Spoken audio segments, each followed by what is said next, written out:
Hey, welcome to the Tech and Relationship series of the Love and Life Matters, where we keep it real and raw on matters that concerns life in general. So in this series, we're going to be looking at how technology is reshaping our lives, from how we connect, live, and love. From From dating apps and digital romance to online intimacy, social media pressures, and the impact of AI on relationships, we're going to be unpacking how we connect, break up, or even keep relationships with the friends that we already have. That's true. And I'm Joy Raymond, and with me here I have a tech guru in the house, David. Hi, Am I David. really a tech guru? I'm David. What are you then? Yeah, I'm just the guy talking. How you, David? I'm well. How about you? What's happening? Everything. How is Nigeria treating you? Well, there's a renewed hope, so right. let's just keep that hope on, right? Okay, so today we're going to be talking about the swipe life, how apps change romance. We're going to be seeing how from swap, how it affects romance and how it changed romance as well. So you can imagine that 15 years ago or more, there was nothing like, although it was not rampant the way it is now, anything like I met my husband online or I met my wife online. Do you get? Exactly. It's like a cliche now when you tell someone, okay, I met someone at the grocery store or I met someone while going to get something. Yes. And it's like, wow, I thought you met your partner. True, technology has really changed a lot, because imagine like during our father's time, it was just letters, and then who writes the best letters and have the best exactly, like I can imagine how they come up with beautiful write-ups. And oh my god, like one of my aunts was going through some of her stuffs, like she packed them, and then she saw a letter that one of her admirer was sent to her that period. Oh my god.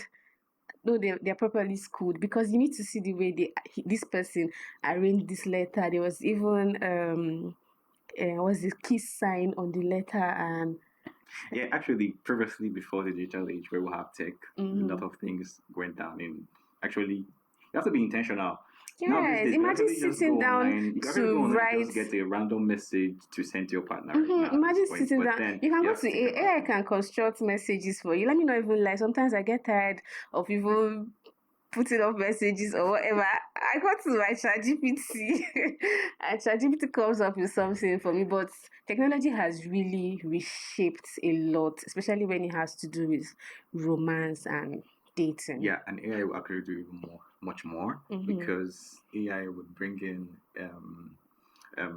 duplicates. You have duplicates of yourself, so you can actually not just write a letter now, but actually write a song and actually record it with an AI and then send it to. Oh my, this AI thing is on a whole different level. Okay, now so let's start with the swipe culture, how it all began. You know, it started from the dating apps like Tinder. Yeah, you have Bado and all of that. There's Afro. There's To Go as well. Initially. Okay. Yeah, that's true. To Go. Oh my god. Yeah, that's true. So the whole culture thing, you know, it has really, the swipe culture has really changed a lot, especially when it has to do with the dating and romance. Yeah, exactly. Stuff. Because if you look at it, instead of approaching someone awkwardly from nowhere saying, hello, can you give me your number? You just have to just swipe right or swipe left for rejection, and then it's like, you know, this dating app things very well. Digital. Okay. So when you swipe left is for reject, and swiping left is reject, and then when you swipe right, you sound like a pro. That's cool. And then the another thing again about the dating apps is that it's like a marketplace where you see varieties of people putting their profile pictures, their workplace. Like, it's like somebody literally advertising themselves, like, this is who I am, this is what I do. So you have options to pick from what you want or what you feel like you like. If you see a particular picture of a person that you feel like, I like this person, or this person is fine for me, you can actually pick the person. Yeah, you're right for calling it a marketplace, because it's actually a marketplace for relationships, actually. But then, just like every other marketplace that we have, you always tell yourself, I think I'm going to find the best one. So let me keep swiping. And then you keep swiping, trying to say, okay, maybe the best one is still ahead. And then sometimes you even fall prey of, okay, let me try to put this in my cart. But at this point, you swipe right, you try, and then you say, okay, no, then you both move forward. So could be that way. True. Or it's actually that way on dating apps. So. That's the highlight there is that you have varieties. Like you can actually pick from what you want, and if you see something that is not, I don't want to do this, you can actually swipe left, right? Yes. So left is rejection. Yes, which is the upsides of using the digital dating platforms. Yes, talking about the upsides of using digital apps, what are some of the upsides you can actually pinpoint? Well, for me, I think the upsides will be, I should say, confidence. Not everybody is confident enough to actually meet someone on the street and say, hello, can you give me a number? But then I think the digital romance culture is giving some people that are introverts confidence to actually meet profiles that they would like not meet on the regular day. And then after they build confidence digitally, they can now ask for physical meetup. So. And also, it also empowers women to make the first move. Sometimes when you see someone like still on these dating apps, you see someone you like, you can just be the first person to swipe right to show the person that I'm interested in you, and then it sparks up a conversation, and then from there, just like you said, the confidence thing, you build your confidence with this person, and before you know, you're already connecting, people are already sharing your life activities, and then you probably have mutual interests that you guys can now hang out for.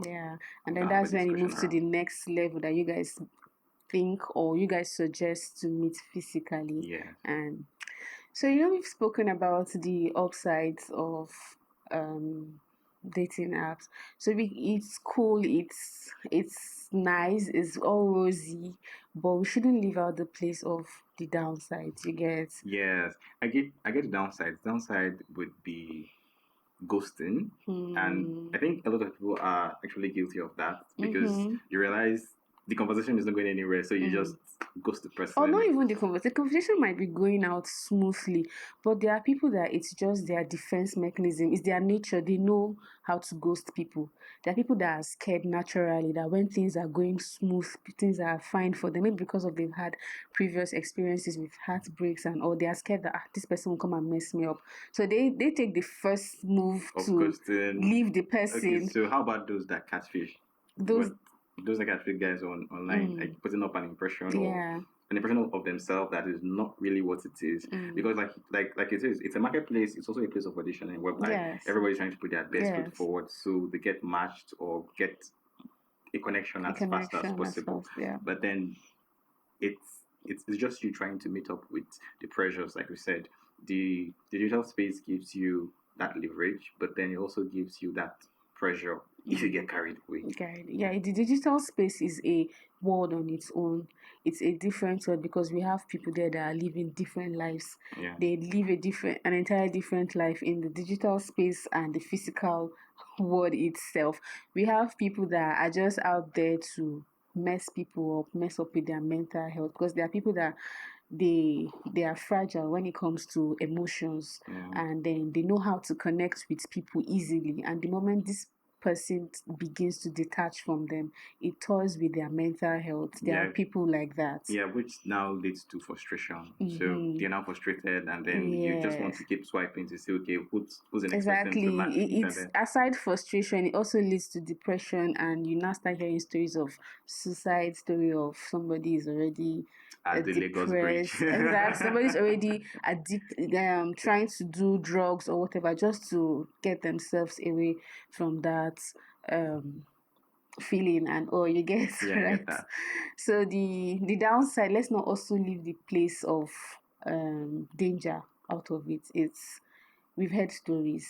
We know things that happen. We've heard it. There are victims in these things because you meet up with someone you don't even know, and just like you said, catfish. The person has catfished you to believe in something else, and then you get there, and then what you see is entirely different. And at that point in time, you might not be able to escape. Yeah, but not all catfish might be that way. Yeah. But then there is a catfish that will raise what is it called, security flags or red flags for you to actually take note of. So it's more or less like you have someone saying, okay, we're meeting for the first time, and then we're going to a 7-star restaurant, and you're like, do you have? Should we go there for the first meeting?